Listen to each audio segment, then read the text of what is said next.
الحمدللہ رب العالمین والصلاة والسلام علی سید الانبیاء والمرسلین اما بعد فاعوذ باللہ من الشیطان الرجیم بسم اللہ الرحمن الرحیم۔ معزز خواتین و حضرات، میں ہوں آپ کا میزبان محمد سجاد مدنی اور آپ ملاحظہ فرما رہے ہیں ٹی وی ون USA پر ماہ رمضان کا خصوصی پروگرام ضیاء رمضان۔ معزز ناظرین، آج ہم ایک انتہائی اہم موضوع کے ساتھ حاضر خدمت ہوئے ہیں۔ حضور جان عالم صلی اللہ علیہ وسلم کی ذات گرامی سے عقیدت اور محبت جزو ایمان ہے۔ آپ سے محبت کیے بغیر ہمارا ایمان مکمل نہیں ہوتا، کیونکہ انہی کی وجہ سے ہمیں قرآن ملا، رحمان ملا اور ماہ رمضان کی نعمت ہمیں حاصل ہوئی۔ بلکہ سچ کہیے تو دنیا اور آخرت کی تمام سعادتیں اور تمام نعمتیں آقا دو عالم صلی اللہ علیہ وسلم کی ذات کے صدقے ہی ہمیں عطا ہوئی ہیں۔ تو یقیناً اس محبت کے اظہار کے لیے درود و سلام سب سے خوبصورت انداز ہے۔ صحابہ کرام علیہم رضوان حضور جان عالم صلی اللہ علیہ وسلم پر کثرت کے ساتھ انتہائی عقیدت اور محبت کے ساتھ درود و سلام پڑھا کرتے تھے، اور حضرت عبداللہ ابن مسعود رضی اللہ تعالیٰ عنہ فرماتے ہیں کہ حضور جان عالم صلی اللہ علیہ وسلم نے ارشاد فرمایا کہ قیامت کے روز لوگوں میں سب سے زیادہ میرے نزدیک وہ ہوگا جو دنیا میں مجھ پر کثرت کے ساتھ درود پڑھتا ہوگا۔ آج اسی موضوع پر گفتگو کے لیے ہم نے اپنے اسٹوڈیو میں دعوت دی ہے ممتاز اور معروف عالم دین، عالمی روحانی شخصیت حضرت علامہ ڈاکٹر شہباز احمد چشتی صاحب، جو کہ ڈائریکٹر ہیں Zia Al-Karam Islamic centre new York کے، اور آپ انسانی خدمت کے عظیم ادارے ہیومن ریلیف انٹرنیشنل کے بھی چیئرمین ہیں۔ ہماری خوش قسمتی ہے کہ ڈاکٹر صاحب روزانہ ہمارے ساتھ اسٹوڈیو میں تشریف فرما ہوتے ہیں۔ میں سب سے پہلے ڈاکٹر صاحب کو آج کے اس پروگرام میں خوش آمدید کہتا ہوں۔ السلام علیکم ورحمۃ اللہ۔ جی وعلیکم السلام ورحمۃ اللہ وبرکاتہ، بہت شکریہ جناب۔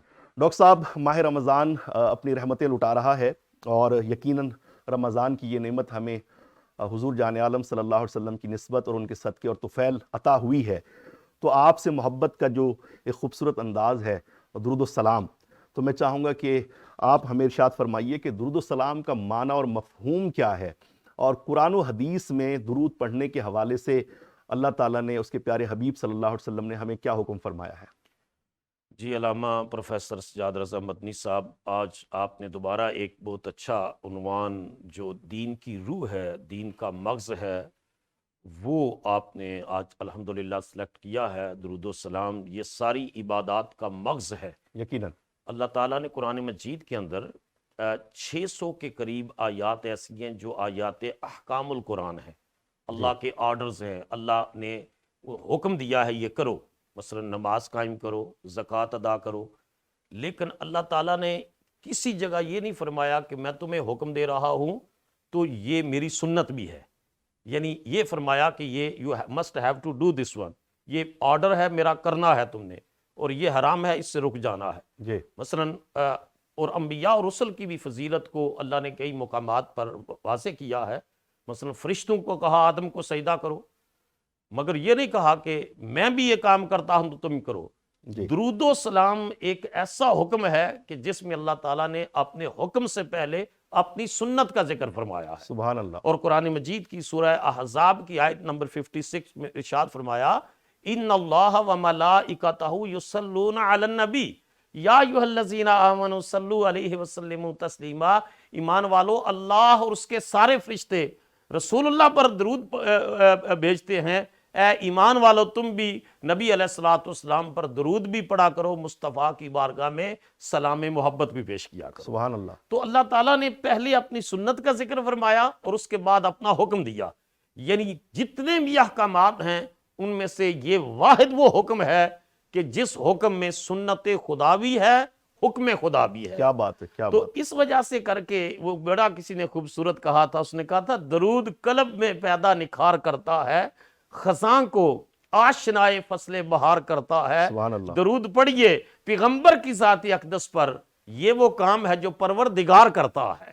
سبحان اللہ۔ یعنی اللہ تعالیٰ خود بھی، اب آپ نے جو فرمایا کہ اس کا معنی اور مفہوم، جی تو صلاۃ جو لفظ ہے نا، صلاۃ جس کو ہم ٹرانسلیٹ کرتے ہیں تو درود بنتا ہے۔ جی صلاۃ کے جو ہے اپراکسیمیٹلی 56 میننگز ہیں عربک میں، جی یعنی 56 معانی میں استعمال ہوتا ہے۔ جی نماز جو ہم پڑھتے ہیں اس کے لیے بھی قرآن مجید میں صلاۃ کا لفظ استعمال ہوا ہے۔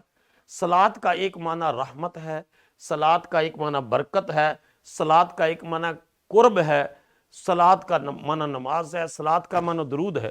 تو جب اللہ تعالیٰ رسول اللہ صلی اللہ علیہ وسلم پر صلوات بھیجتا ہے تو اس کا مطلب یہ ہے کہ اللہ تعالیٰ رسول اللہ صلی اللہ علیہ وسلم کو مقام محمود اور مقام شفاعت کے اوپر متمکن فرماتا ہے. سبحان اللہ. اللہ تعالیٰ حضور کے درجے بلند کرتا ہے. اور ملائکہ کا صلوات بھیجنے کا معنی یہ ہے کہ یصلون اے یبرکون، وہ حضور کے لیے برکت کی دعائیں کرتے ہیں. اے اللہ مصطفیٰ کو اور برکتیں عطا فرما، سبحان اللہ. اور برکتیں عطا فرما. یہ سب سے بڑی برکت یہ ہے کہ حضور کا دین قیامت تک کے لیے آخری دین ہے. حضور کی کتاب قیامت تک کے لیے آخری کتاب ہے. حضور کی امت خیرہ امہ ہے. تو فرشتے رسول اللہ صلی اللہ علیہ وسلم کے لیے برکت کی دعا کرتے ہیں. جہاں تک مومنوں کا، مسلمانوں کا درود و سلام پڑھنے کا معنی ہے وہ یہ ہے کہ آپ جب کوئی فقیر جو ہے یا گداگر بادشاہ کو کوئی تحفہ پیش کرتا ہے تو اس کا یہ مطلب نہیں ہوتا کہ بادشاہ کو کوئی تحفوں کی ضرورت ہے، بلکہ وہ اپنی غلامی کے اظہار کے لیے، اپنی وفاداری کے اظہار کے لیے کہ میں اس بادشاہ سے جو ہے وہ نسبت رکھتا ہوں، تعلق رکھتا ہوں. تو غلاموں کا حضور پر درود و سلام پڑھنا ایسا ہے کہ مصطفیٰ کریم علیہ السلام سے شرف حاصل ہو، غلامی کا، حضور کی اطاعت کا، حضور کی اتباع کا، حضور کی پیروی کا، حضور کے اسوہ حسنہ، حضور کی سیرت کے نور سے اپنے قلب و نگاہ کو روشن کرنے کا. یہ معنی ہے امتی کا حضور پر درود و سلام پڑھنا. اور حضور علیہ السلام نے ارشاد فرمایا کہ جبرائیل امین میرے پاس آئے اور انہوں نے آ کر یہ میری بارگاہ میں عرض کی کہ یا رسول اللہ صلی اللہ علیہ وسلم میں ایک خوشخبری لے کر آیا ہوں. حضور نے ارشاد فرمایا جبرائیل کیا خوشخبری ہے؟ تو وہ کہتے ہیں خوشخبری یہ ہے کہ اللہ تعالیٰ فرماتا ہے کہ من صلی علیک صلیت علیہ، اے نبی جو تیرے پر درود پڑے گا میں رب ہو کر اس پر رحمت نازل فرماؤں. سبحان اللہ. ومن سلم علیک سلمت علیہ، اور جو تیرے اوپر سلام بھیجے گا میں اس پر سلامتی نازل کروں گا، پروٹیکشن دوں گا، حفاظت کروں گا، برکت دوں گا، راحت دوں گا. تو یہ معنی اور مفہوم ہے نبی کریم علیہ السلام پر درود و سلام پڑھنے کا. سبحان اللہ. سبحان اللہ. ڈاکٹر صاحب، صحابہ کرام علیہم رضوان کا عشق رسول یقیناً ضرب المثل ہے. کہا جاتا ہے کہ حسن یوسف پہ کٹی مصر میں انگشت زنا، سر کٹاتے ہیں تیرے نام پہ مردان عرب. تو درود و سلام کے باب میں صحابہ کرام علیہم رضوان کا عمل مبارک کیا ہوا کرتا تھا.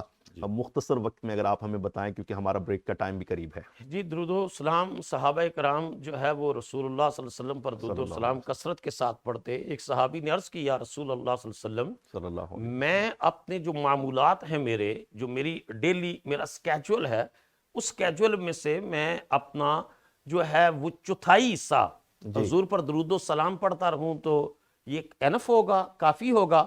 نبی پاک علیہ الصلوۃ والسلام نے ارشاد فرمایا کافی ہے، لیکن اگر تو اس میں کچھ تھوڑا سا اضافہ کرے تو تیرے حق میں بہتر ہے. وہ عرض کرتے یا رسول اللہ صلی اللہ علیہ وسلم میں اپنے سکیجول میں سے، اپنے معمولات میں سے ہاف جو میرے معمولات ہیں، حصہ ہے ٹائم، وہ مختص کر دوں کافی ہے. حضور نے ارشاد فرمایا کافی ہے، لیکن اگر کچھ اضافہ کرے تو بہتر ہوگا. تو عرض کی یا رسول اللہ صلی اللہ علیہ وسلم کہ پھر میں 3 حصے اپنے معمولات کے، اپنی عبادات کے روٹین میں حضور پر درود و سلام کے لیے مختص کر دوں فرائض کے بعد تو کافی ہے. حضور نے ارشاد فرمایا کافی ہے، لیکن اگر تو کچھ اضافہ کرے تو تیرے حق میں بہتر ہے. تو عرض کرتے ہیں یا رسول اللہ صلی اللہ علیہ وسلم تو پھر میں ہر وقت حضور پر درود ہی پڑھتا رہوں. حضور نے ارشاد فرمایا اگر تو ایسا کرے گا تو تیرے گناہ بخش دیے جائیں گے، تیرے معاملات درست کر دیے جائیں گے، تیرے غم دور کر دیے جائیں گے اور تجھے راحت و سکون عطا کر دیا جائے گا. تو اس اعتبار سے صحابہ حضور سے پوچھ کر حضور پر درود و سلام کے نذرانے حضور کی بارگاہ میں پیش کرتے اور اس کی برکت سے اللہ تعالیٰ ان کو دونوں جہان کی عزتیں، راحتیں اور سکون عطا فرماتا. سبحان اللہ. خواتین حضرات، آپ نے سنا کہ آقا دو عالم صلی اللہ علیہ وسلم کی ذات گرامی پر درود و سلام پڑھنے کے کیا فضائل و برکات ہیں، صحابہ کرام علیہم رضوان کا طرز عمل کیا ہوا کرتا تھا. اور ڈاکٹر صاحب نے اس جانب اشارہ فرمایا کہ ہم سب کو کثرت کے ساتھ درود پڑھنا چاہیے. کثرت کے ساتھ درود پڑھنے سے کیا مراد ہے اور درود و سلام کی مزید کیا برکات ہیں، اس کے کیا فضائل ہیں اور اس سے ہم اپنی پریشانیوں سے چھٹکارا کیسے پا سکتے ہیں، ان تمام امور پر بات ہوگی. لیکن ایک مختصر وقفے کے بعد جب بریک سے لوٹیں گے تو انشاءاللہ تبارک و تعالیٰ ان تمام امور پر ڈاکٹر صاحب سے تفصیلی بات کریں گے. وقت ہوا چاہتا ہے ایک وقفے کا.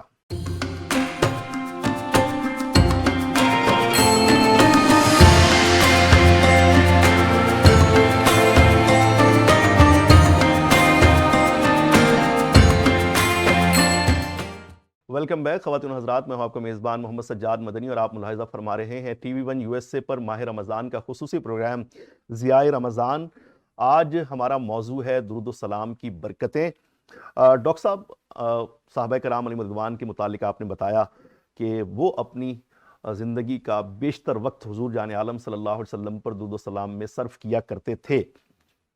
میں یہ جاننا چاہتا ہوں، ہمارے ذہن میں سوال پیدا ہو سکتا ہے کہ آخر دیگر عبادات بھی ہیں، دیگر اعمال بھی ہیں، لیکن علماء کرام درود السلام پڑھنے کی اس قدر ترغیب کیوں دلاتے ہیں؟ اور اسی سے متصل ایک دو اور سوالات بھی ہیں کہ کثرت کے ساتھ درود پڑھنے سے کیا مراد ہے، اور درود السلام کے کیا فضائل ہیں، کیا برکات ہیں، اسے پڑھنے سے ہماری زندگیوں میں کون سی مثبت تبدیلیاں واقع ہو سکتی ہیں؟ میں چاہوں گا کہ اس حوالے سے آپ ہماری رہنمائی فرمائیں۔ جی، بہت اچھا کوسچن ہے کہ دیگر عبادات کی نسبت درود شریف کے اوپر بہت زیادہ زور دیا جاتا ہے، تو یقیناً دیگر عبادات بھی اپنی جگہ پر اہم ہیں، لیکن درود السلام کے اوپر اس وجہ سے زور دیا گیا کہ یہ عبادات کا مغز ہے، روح ہے۔ اور دوسری بات یہ ہے کہ ہر نماز میں ہم اپنے لیے بھی دعا کرتے ہیں، اور زکوٰۃ دیں تو ہمیں ہوتا ہے کہ جس سے ہمیں بھی کچھ مل رہا ہے، اجر مل رہا ہے اور پیسہ پاک ہو رہا ہے، حج کے لیے جاتے ہیں۔ درود السلام کے اندر آپ نے اپنے لیے کچھ نہیں مانگا، آپ نے صرف مصطفیٰ کریم علیہ الصلوۃ والسلام کی ذات پر رحمتوں اور برکتوں کے نزول کی دعا مانگی ہے۔ سبحان اللہ۔ تو باقی عبادات جو ہے وہ ظنی القبول ہیں، ان کی قبولیت میں پروبیبلٹی ہے، ظن ہے، قبول ہو جائیں تو مالک کی مرضی ہے، نہ قبول ہوں تب بھی مالک کی مرضی ہے۔ درود السلام قطعی القبول ہے، اس میں جو ہے وہ ظن نہیں ہے، یقینی ہے کہ لازمی اللہ تعالیٰ اس عبادت کو قبول کرے گا، کیونکہ اس میں اپنے لیے کچھ نہیں مانگا، جو مانگا محبوب کے لیے مانگا، جو مانگا رسول اللہ کی بارگاہ میں مانگا۔ تو اس وجہ سے کر کے اس کو پھر ایک اور فرق یہ ہے کہ باقی کچھ جو عبادات ہیں وہ مقید بالوقت ہیں۔ مثلا نماز آپ نے وقت کے اوپر پڑھنی ہے، جو ہی ٹائم نکلا آپ کی نماز فوت ہو گئی، نماز قضا ہو گئی۔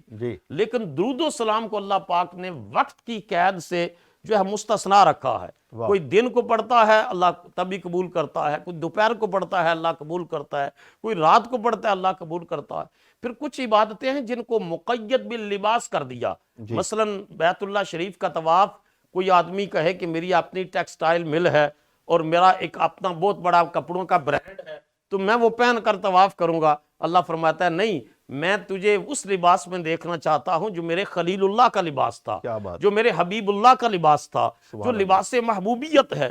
تو ایک مخصوص اسپیسیفک یونیفارم کے ساتھ جو ہے وہ حج اور عمرے کو مختص کر دیا، آپ نے اسی یونیفارم میں، اسی احرام کی حالت میں وہ پرفارم کرنا ہے۔ لیکن درود و سلام کے لیے کہا کہ جو بھی پاکیزہ لباس ہوگا اس میں تو یہ عبادت کرے گا تو تیری عبادت کو قبول کر لیا جائے گا۔ کیا بات ہے۔ پھر کچھ عبادتیں مقید باللسان کر دیں کہ اسپیسیفک لینگویج میں آپ نے وہ عبادت، وہ ریلیجیس ریچول پرفارم کرنا ہے۔ نماز اگر کوئی کہے کہ جی مجھے تو عربی نہیں آتی تو میں تو انگریزی میں نماز پڑھوں گا، تو اس کی نماز ریجیکٹ کر دی جائے گی۔ کوئی کہے جی مجھے تو جو ہے میں فلان لینگویج میں ڈچ زبان میں نماز پڑھوں گا، نہیں قبول ہوگی۔ درود و سلام ایسی عبادت ہے، فرمایا تو عربی میں پڑھے گا تب بھی قبول ہے، تو انگریزی میں پیس بی اپان ہم کہے گا تب بھی قبول ہے، تو پنجابی میں زیراں زبراں پیشاں سب شان نبی وچ آئیاں تو پنجابی میں کہے گا تب بھی قبول ہے۔ تو جس زبان میں اگر بصیری کا لہجہ ادھار مانگے گا تو کہے گا مولا یصلی وسلم دائما ابدا علی حبیبک خیر الخلق کلہم، تو اس کو بھی قبول ہے۔ تو تمام چیزوں پر قیود رکھیں، لیمیٹیشنز رکھیں، کنڈیشنز رکھیں، لیکن درود و سلام کے لیے فرمایا کہ جس انداز سے بھی پاکیزہ انداز سے۔ اور پھر جو آپ نے بڑی خوبصورت بات فرمائی کہ جو ہے وہ اس کی جو برکت، دیکھیں ایک حدیث مبارکہ میں حضور نے ارشاد فرمایا کہ ما من عبد یصلی علیہ الا بالغنی صوتہ، کہ میرا جو غلام بھی مجھ پر درود پڑھتا ہے اس کی آواز بالغنی صوتہ مجھ تک پہنچتی ہے، حیث کانا ویئر ایور ہی لیوز، جہاں بھی وہ رہتا ہے۔ تو صحابہ کرام نے عرض کی یا رسول اللہ صلی اللہ علیہ وسلم کانا بعد وفاتک، اگر جب آپ دنیا سے پردہ فرما جائیں گے، آپ چلے جائیں گے، پاسڈ اوے ہو جائیں گے، پھر حضور نے فرمایا نعم و بعد وفاتی، ہاں میری دنیا سے جانے کے بعد بھی ان کی آواز مجھ تک پہنچے گی۔ آگے reasoning the, wisdom behind this theme دیا. ارشاد فرمایا ان اللہ حرم علی الارض ان تاکل اجساد الانبیاء فنبی اللہ حی یرزق. اللہ نے زمین پر حرام قرار دے دیا ہے کہ زمین نبیوں کے جسم نہیں کھاتی. اللہ کا ہر نبی اپنی قبر میں زندہ ہے اور اس کو رزق دیا جاتا ہے جس طرح شہید کو. اب یہ وقت نہیں ہے اس رزق کی میں بحث کروں. فرمایا کہ ایک فرشتہ ایسا ہے کہ جو وہاں کھڑا ہے جہاں پوری دنیا میں اس پوری ورلڈ کے اندر چاہے کوئی پرسن ایسٹ میں ہے یا ویسٹ میں، امریکہ میں، افریقہ میں، جہاں بھی ہے، جب وہ درود پڑھتا ہے تو وہ فرشتہ حضور کی بارگاہ میں عرض کرتا ہے یا رسول اللہ ھذا فلان ابن فلان قد صلی علیک. یا رسول اللہ یہ فلان شخص ہے، فلان کا بیٹا ہے، اس نے حضور پر درود و سلام کا تحفہ بھیجا ہے.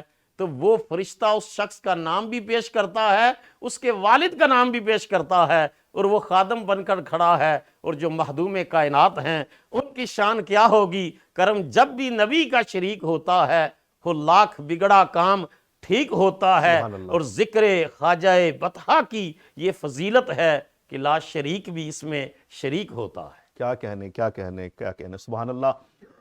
خواتین و حضرات، یہ احساس کتنا حسین ہے، کتنا دل فریب ہے کہ درود و سلام کی برکت سے ہم گناہگاروں کا نام آقا دو عالم صلی اللہ علیہ وسلم کی بارگاہ میں پیش کیا جاتا ہے. ایک غلام کے لیے اس سے بڑھ کر یقیناً کوئی سعادت نہیں ہو سکتی.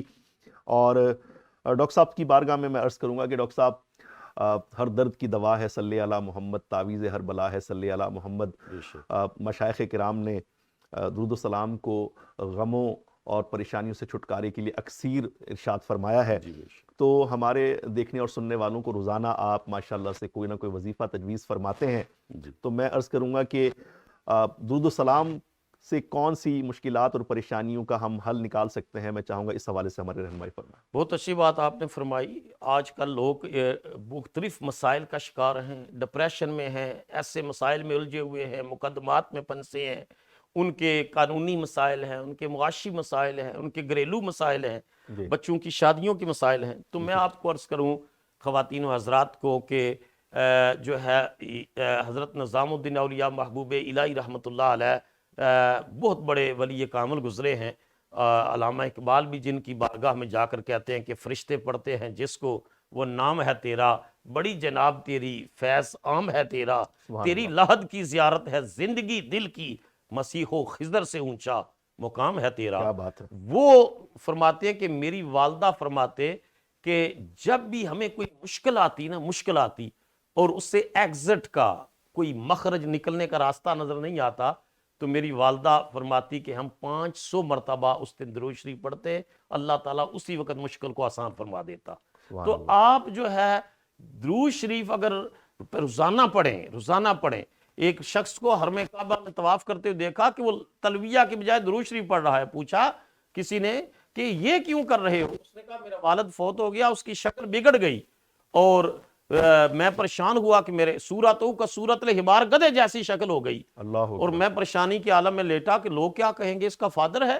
اور جب میں لیٹا تو ایک ذات آئی اور انہوں نے میرے باپ کے چہرے سے پردہ ہٹا کے ہاتھ پھیرا تو باپ کا چہرہ صورتہ کا صورت القمر، 14ویں کے چاند جیسا ہو گیا. تو میں پیچھے دوڑا اور میں نے کہا کہ اس غریب الوطنی میں میرے اوپر کرم کرنے والے آپ کون ہیں؟ تو انہوں نے پلٹ کر پھر ارشاد فرمایا انا المصطفیٰ، میں تیرا نبی محمد مصطفیٰ ہوں. تو یا رسول اللہ اس کرم کی وجہ، ارشاد فرمایا وجہ یہ ہے کہ تیرے باپ کوئی گناہ کرتا تھا جس کی وجہ سے شکل بگڑی، لیکن یہ ہر روز سونے سے پہلے میری ذات پر درود پڑھتا تھا. آج اس درود کی برکت کی وجہ سے میں آیا ہوں اس کے چہرے پر ہاتھ پھیرنے. تو خواتین و حضرات، آپ کی جو بھی مشکل ہو آپ روزانہ 500 مرتبہ اللہم صلی علی محمد وعلی آل محمد کما صلیت علی ابراہیم وعلی آل ابراہیم انک حمید مجید یہ پڑھ لیں. الصلاۃ والسلام علیک یا سیدی یا رسول اللہ وعلی آلک واصحابک یا حبیب اللہ یہ پڑھ لے. سیدنا کریم صلی اللہ علیہ وسلم یہ پڑھ لے. انشاءاللہ مشکلات کے پہاڑ بھی دور ٹل جائیں گے اور اللہ آپ کے لیے سودگی اور آسانی پیدا فرمائے. انشاءاللہ انشاءاللہ انشاءاللہ. خواتین و حضرات، آپ نے سنا کہ کس طریقے سے درود السلام کی برکتیں ہماری زندگی میں شامل حال ہوتی ہیں اور ان کی وجہ سے ہمیں آسانیاں اللہ تعالیٰ عطا فرماتا ہے. ڈاکٹر صاحب، رمضان میں آسانیاں تقسیم کرنے کی ترغیب دلائی جاتی ہے اور یہ مہینہ مواسات کا ہے، یہ ہمدردی کا ہے. یہ دکھیاری امت کے کام آنے کا ہے۔ الحمدللہ آپ کی سرپرستی میں ہیومن ریلیف انٹرنیشنل ترکی میں، شام میں، پاکستان میں امت کے ان غریب لوگوں کی خدمت میں مصروف ہے جن کا کوئی پوچھنے والا نہیں ہے۔ تو آخری لمحات ہیں، میں چاہوں گا کہ ہیومن ریلیف انٹرنیشنل کے حوالے سے آپ ہمارے ناظرین کو کچھ تفصیلات بتائیں۔ جی بہت شکریہ۔ یہ بہت سارے دوستوں نے یہ پروگرام جو دیکھ رہے ہیں، سن رہے ہیں، اس وقت اسی پروگرام کے نیچے ہیومن ریلیف کا جو ہے وہ کانٹیکٹ نمبرز چل رہے ہیں۔ جی اس کی ویب سائٹ ہے، اس پر ڈونیشن ذیل کرنے کے لیے اس کے اوپر جو ہے نمبر موجود ہے، اس کی ای میل موجود ہے۔ آپ یہ ساری چیزیں آپ کے سامنے ہیں۔ آپ یہ رمضان شریف کا مہینہ ہے، آپ روزانہ یہ جو آپ سنتے ہیں نا، آج درود شریف کا بھی آپ نے بیان سنا اور ہر روز آپ سنتے ہیں، یہ sponsored by human relief international ہے۔ تو آپ سے گزارش ہے خواتین و حضرات سے، صدقہ بلاؤں کو ٹال دیتا ہے، پہاڑ جتنی مصیبتیں ٹل جاتی ہیں۔ جی اپنے فوت شدگان والدین کے لیے، اعزاء و اقرباء کے لیے آپ ہیومن ریلیف انٹرنیشنل کے اس اکاؤنٹ میں آپ فنڈز جمع کرائیں، ڈونیشنز دیں۔ انشاءاللہ مستحقین تک وہ ڈونیشنز پہنچیں گے۔ آپ ان نمبروں پر کال کر کے ہماری ٹیم سے رابطہ کر سکتے ہیں، ای میل کر سکتے ہیں۔ تو آپ حضرات سے گزارش ہے کہ ہیومن ریلیف انٹرنیشنل کا ضرور ساتھ دیجئے، انشاءاللہ یہ خدمت انسانیت میں آپ کا حصہ پڑتا رہے گا۔ خواتین و حضرات، اسکرین پر ہمارے نمبرز آ رہے ہیں، ہماری ویب سائٹ کا ایڈریس آپ دیکھ رہے ہیں www.humanreliefusa.com۔ وہاں جا کر آپ اس آرگنائزیشن کے ڈپارٹمنٹس کو تفصیل سے دیکھ سکتے ہیں، وہاں آن لائن ڈونیشن کا آپشن بھی موجود ہے۔ میں امید کرتا ہوں کہ اللہ کے دیے ہوئے میں سے اس ماہ مبارک میں آپ اپنے مسلمان بھائیوں کے لیے ضرور کچھ خرچ کریں گے۔ اللہ تعالیٰ سے دعا ہے کہ اللہ کریم ہمیں آقا کریم صلی اللہ علیہ وسلم کی ذات اقدس پر کثرت کے ساتھ درود و سلام پڑھنے کی توفیق عطا فرمائے، اور ہمیں آپ کا کامل الایمان امتی بننے کی سعادت عطا فرمائے۔ انشاءاللہ کل آپ سے دوبارہ اسی وقت ملاقات ہوگی۔ اپنے میزبان محمد سجاد مدنی اور ڈاکٹر شہباز احمد چشتی صاحب کو اس دعا، اس امید، اس یقین کے ساتھ اجازت دیجیے کہ اللہ تعالی ہمارا، آپ کا، ہم سب کا حامی و ناصر ہو۔ انشاءاللہ کل آپ سے دوبارہ ملاقات ہوگی۔ اللہ حافظ و ناصر۔